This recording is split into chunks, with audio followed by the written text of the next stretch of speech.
ভাইয়া আমাদের বিল কত হয়েছে? আপনার 100 টাকা হয়েছে ভাই আপনাদের। 100 টাকা। এটা এনেন ভাই। চলো। এক্সকিউজ মি ভাই, হ্যালো ভাই, টাকাটা একটু চেঞ্জ করে দেন না ভাই, টাকাটা এই যে ছিঁড়া ভাই। ভাইয়া আমার মনে হয় না খুব একটা সমস্যা হবে, আপনি চালাইতে পারবেন, দোকানদার মানুষ, সামান্য একটু ছেঁড়া। ভাইয়া এটা চালাতে গেলে আমার অনেক কষ্ট হবে, আর চালাতে পারবো কিনা তাও জানি না। আপনি একটু টাকাটা চেঞ্জ করে দেন ভাইয়া, অনেক ভালো হবে। আরে ভাই আপনি এটা চালাতে পারবেন, যে কাউকে দিয়ে দিলে তো হয়ে যাবে, তো সমস্যা নেই তো। আসলে ঘটনা হয়েছে কি, এই টাকাটা যদি কিছুক্ষণ পর আমি আপনাদেরকেই দিই না, আপনারা তখন নিতে চাবেন না। কাস্টমার এরকম টাকা নিতে চায় না, একটু চেঞ্জ করে দেন, খুব ভালো হবে। আর তার থেকে বড় কথা হলো, চালাতে পারলে আমি এত রিকোয়েস্ট করতাম না আপনাদেরকে। আচ্ছা ঠিক আছে, চেঞ্জ করে দিতে পারবো, কিন্তু আমার কাছে কিন্তু খুচরা নাই 500 টাকার নোট। কোনো সমস্যা নেই, আমার কাছে ভাঙতে আছে, আপনি দেন, আপনাকে আমি ভাঙতে দিচ্ছি। এই না,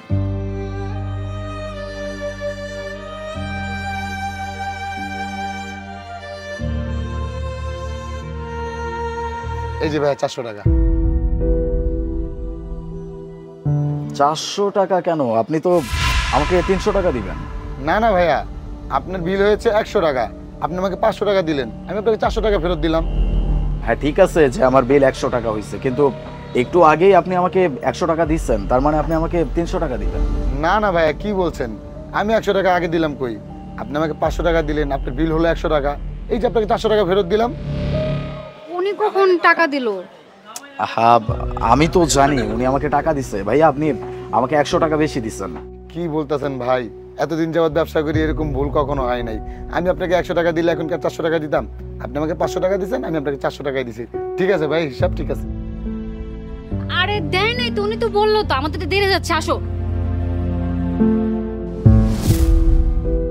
আমি তোমাকে বারবার করে বলতেছি যে উনি আমাকে 100 টাকা বেশি দিচ্ছে, তুমিও বিশ্বাস করতেছো না।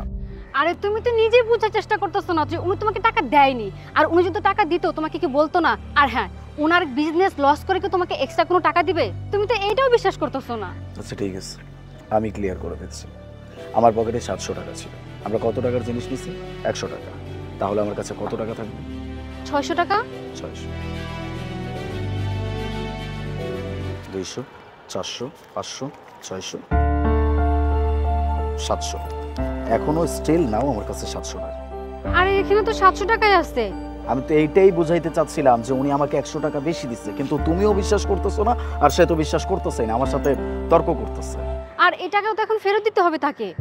আমিও তো সেটাই চেষ্টা করতেছিলাম, কিন্তু উনি যেভাবে তর্ক করতেছিল, তার মানে উনি কোনোভাবেই মানতে নারাজ যে উনি আমাকে 100 টাকা বেশি দিচ্ছে। এক কাজ করি, ওনার দোকানে আবার ফেরত যাই, গিয়ে চেষ্টা করি, যদি ওনার মনে পড়ে তাহলে টাকা দিয়ে দিলাম, আর যদি মনে না পড়ে এ টাকা কোনো একটা গরিব মানুষকে দিয়ে দিব। আচ্ছা ঠিক আছে, চলো।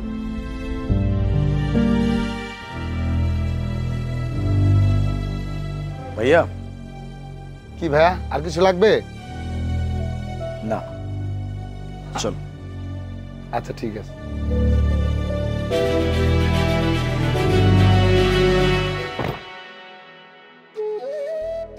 দেখছো, লোকটার মনেই পড়লো না যে সে আমাকে 100 টাকা বেশি দিচ্ছে। ওনার তো কোনোভাবেই মনে পড়লো না উনি যে আমাদেরকে 100 টাকা বেশি দিচ্ছে, আর এই টাকাটা তো আমরা কোনোভাবে রাখতে পারবো না। এখন আমাদের উচিত ছিল তাকে জোর করে টাকাটা দেওয়া, কিন্তু আমরা তো সেটাও পারলাম না। তারপর তো চেষ্টা করেছে দেওয়ার জন্য, কিন্তু সে তো আর নিল না। আর এখনই বা কি করব? টাকাটা তো আমরা রাখতে পারতাছি না, আর উনি তো নিলই না। ওই যে কোনো না কোনো গরিব মানুষকে দিয়ে দিতে হবে। হ্যাঁ একদম ঠিক বলেছো। হাসতেছো কেন? একটা কথা ভেবে আসতেছি, মানে আল্লাহ পাকের কি লীলা খেলা, তাই না? কোথায় কোন মানুষের ঠিক কতটুকু প্রয়োজন বা কতটুকু তার জন্য বরাদ্দ করতে হবে সেটা উনি খুব ভালো করে জানে, আর এটা খুব সুন্দরভাবে সেটও করে দেয়। এই যে দেখো, যার টাকা তার নিজেরই মনে নাই যে সে আমাকে 100 টাকা বেশি দিচ্ছে, আবার সেই টাকাটা আমরাও রাখতেছি না। এই টাকাটা কোনো না কোনো একটা গরিব মানুষকে দিচ্ছি, যেই টাকাটা আল্লাহ পাক তার কপালে আগে থেকেই বরাদ্দ করে রাখছিল। হ্যাঁ তুমি একদম ঠিক বলেছো। এই টাকাটা যার কপালে লেখা আছে, আল্লাহ তাআলা আগে থেকে সেটা বরাদ্দ করে রেখে দিয়েছে যে এই টাকাটা তারই হবে, এই টাকাটা অন্য কারোর হবে না। চলো চলো।